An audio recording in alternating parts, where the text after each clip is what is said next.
According to Oxford Languages, liberty is defined as 1. The state of being free within society from oppressive restrictions imposed by authority on one's way of life, behavior, or political views. And 2. The power or scope to act as one pleases. Where once I was stuck in traffic, hauling thousands of extra pounds of vehicle, sponsoring bureaucracy, emptying my wallet at the pump, being extorted by insurance, and praying I won't also be extorted by traffic cops and scammed by car dealer mechanics. Now, I have only liberty. 52 volts and 63 amps of two-wheel drive electric fat bike freedom. What did it take to wrest this slice of liberty from the restraint of capitalist bureaucracy's grip? About $3,500, dozens of hours of research and asking questions on the internet, weeks of waiting, and several whole days of ponderous labor punctuated by mismatching parts and other sources of complication, confusion, and rage. Was it worth it? Oh hell yeah! The minnesogre, a 52 volt, 23 amp hour, 150 amp BMS high C battery feeds two 48 volt, 72 volt, 60 amp controllers. The controllers provide power to an ENC 3000 direct drive hub in the back and an EZ350 geared hub in the front. Both hubs are woven into MXT wheels fitted with 26x4 fat tires. The bike does its stopping with 180mm front and 160mm rear Shimano disc brakes, as well as regenerative braking on the rear hub. A 44-tooth single-speed crank and a 7-speed freewheel, which I have locked in third gear with my chain tensioner, makes this build a single speed, which pedals easily enough when unpowered and runs out of pedal at about 15 miles per hour. I have braced both of my hub motors with two Grintech torque arms. All of that is built on top of a 20-inch framed Minnesota 2.0 frame and a Surly Moonlander fork. The ENC 3000 rear motor is firmware limited to 50 amps, maximum on my SW900 display, while the front I have limited to 13 amps. Each motor has an independent throttle. The ENC 3000 direct drive hub is an impressive motor, which provides ample torque and speed at 52 volts, 50 amps. Keeping up with urban traffic is no problem. Also, the regenerative braking makes a significant difference when slowing down from traffic speed. The EZ350 geared hub is also impressive, though not quite as perfect for the build as I'd initially hoped. The EZ350 is 11.1 kV, while the ENC 3000 is 12 kV. This means that at high speed, the rear motor can outpace the front. This means that the front motor could have maximum throttle applied, but provide little or no forward energy as the rear motor overspeeds the front's RPM.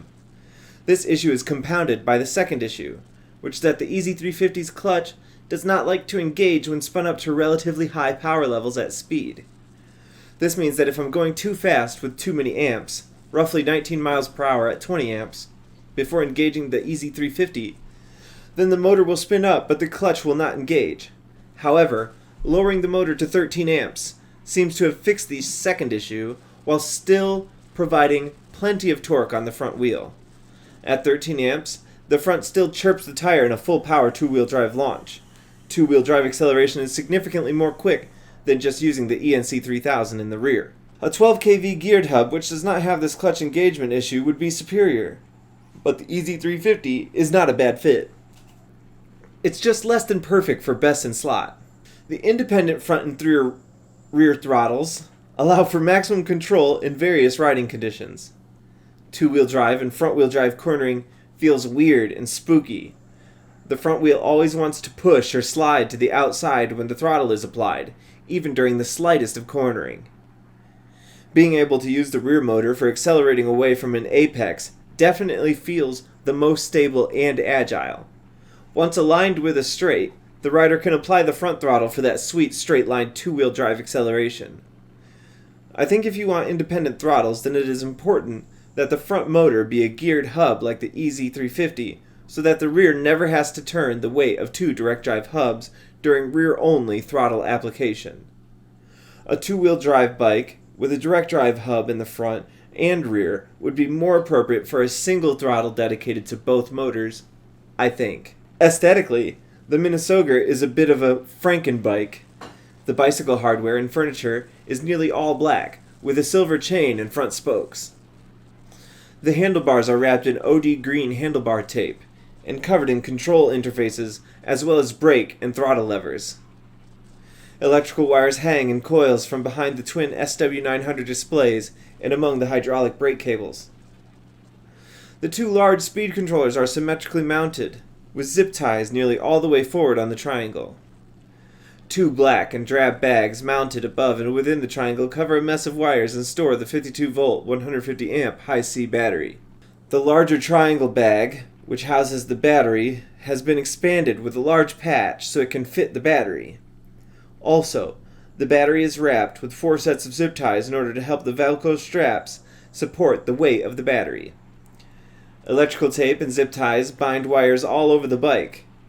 Front, middle, and rear snap-on fenders give the bike a silhouette, which reminds me of a cafe racer-style internal combustion motorcycle. The Minnesogre is heavy, strong, and brutish. The 63-amp two-wheel drive acceleration, combined with 52-volt, 12 kV speed, means the bike is plenty quick and fast for traffic with speed limits up to 40 miles per hour. The ENC 3000 can cruise at legal speeds without breaking a sweat. Even on the steepest hills, the Minnesogre's two-wheel drive thrust can make sure you aren't holding up traffic. Also, with 23 amp-hours of capacity, the bike can perform for well beyond 30 miles of range. Exactly how far, I don't know yet. The fat tires, hydraulic disc brakes, and regenerative braking also make the bike stop confidently even during maximum emergency braking. Using the regenerative braking for more casual stopping works well for saving the disc brakes while also putting a little energy back in the battery. The Minnesogre is heavy, but the fat tires grab a lot of earth. The bike is also durable. I've already laid it down from a hard pedal strike and the whole bike is fine. A true and durable EMTB. Assembling my e-bike from assorted components didn't prove to be necessarily cheaper or easier than other paths to e-bike acquisition. However, with the build running about $3,500, the Minnesogre easily competes with the features of pre-built e-bikes in the same price range. Considering its modular design, simplicity of maintenance, and ogre-like strength, the Minnesogre more than justifies the costs required to build it. Where once I was beholden to the greedy and crushing grip of gluttonous bureaucracy, now I have liberty.